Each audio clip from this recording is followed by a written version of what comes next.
Hey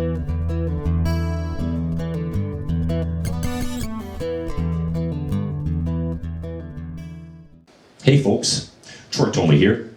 Welcome to weekly guitar class. Throughout all the years that I've been teaching, one of the most common questions that I've been asked is, what is a key? Well, I'm going to break that down today, and we're going to explain what a key is, and all its components and how you can use it. But first of all, we'll have to get into what's called the circle of fifths. So our major scale is containing of what's called whole, whole, half, whole, whole, whole, half pattern. So when we play our C major scale, from the C to the D is a whole step. From the D to the E is a whole step. From the E to the F is a half step. From the F to the G is a whole step. From the G to the A is a whole step. From the A to the B is a whole step. And from the B to the C is a half step. So there's our formula. Whole, whole, half, whole, whole, whole, half. Now you're probably asking, what is a whole step? What is a half step? Well, on the guitar, when you go from, say, the 3rd fret on the 6th string, which is a G, and you go up 1 fret to G sharp, that's called a half step. And then when you go from the G on the 3rd fret to the 5th fret on the 6th string to an A, that is called a whole step. Now when you drive from point A to point B, you have what's called miles to break down the increments of how far the distance is. Well, it's the same in music, but we call it whole step, half steps, or intervals. So that is our formula for every major scale. Whole, whole, half, whole, whole, whole, half. Now, the circle of fifths. So in C major on the circle of fifths, we have 0 sharps. Then in G major, we have what's called 1 sharp. And in D major, we have 2 sharps. A major, we have 3 sharps. E major, we have 4 sharps. B major, we have 5 sharps. And F sharp major, we have 6 sharps. So as I said, C major, we have no sharps. So those half steps fall into place perfectly in the natural major scale of C. Now when you get into the G major scale, that half step pattern will not fall into place perfectly. So that's why we have to start adding sharps. So in the key of G, you have 1 sharp. So when you start on the note G, it goes G, and then to the A is a whole step. Then from A to B is a whole step. Then from B to C is a half step. Then from C to D is a whole step. Then from D to E is a whole step. But then we need another whole step. And that E to F will not work, so that's why we have to add an F sharp to make that whole step pattern happen again.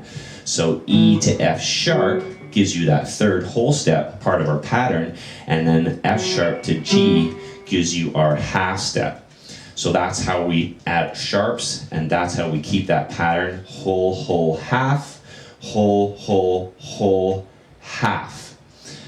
So now when we get into the key of D, we have 2 sharps. Now I'm not going to get into every scale, it'll just take too long, but that's why there is sharps in your key signature to keep that pattern going.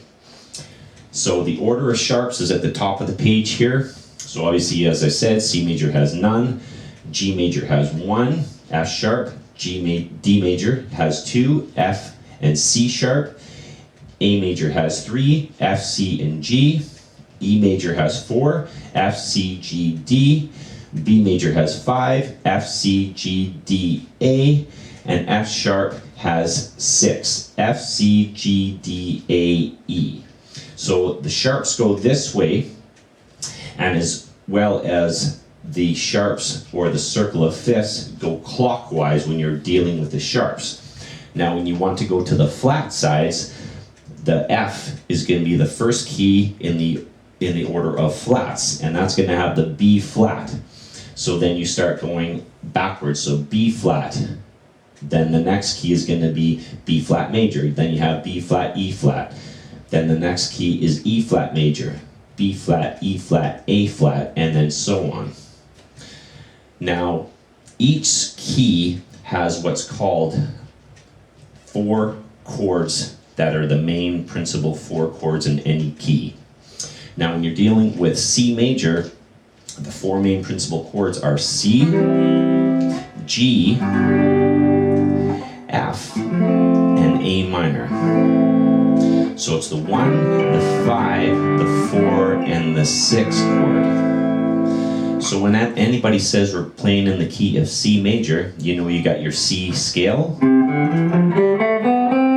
and you got your 4 main chords, C, G, F, and A minor. And you can put these chords in any order that you want.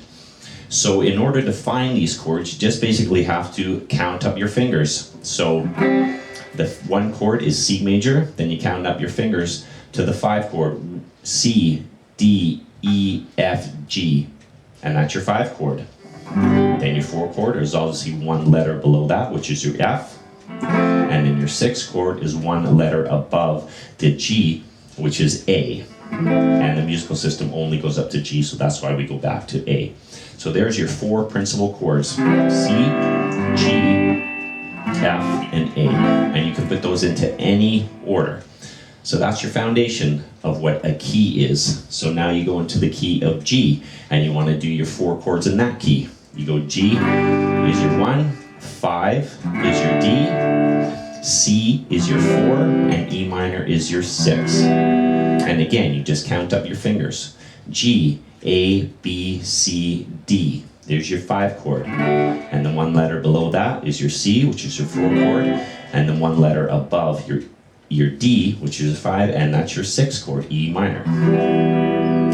So the 1 chord is always major, the 5 chord's major, the 4 chord is major, and the 6 is minor.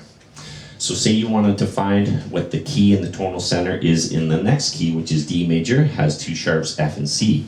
So your 1 chord is your D, your 5 chord is your A, your 4 chord is your G, and your 6 chord is your B minor. So those are the main chords. If anybody says we're going to be playing in the key of D major, those are going to be your main chords. You got D, A, G, and B minor. And again, you can put those into any order and add any strumming patterns, such as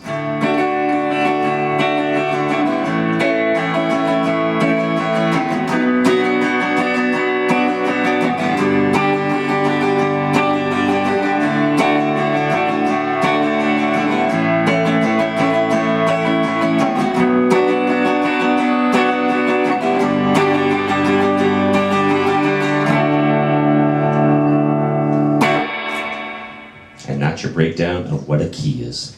And remember, folks, repetition is the key.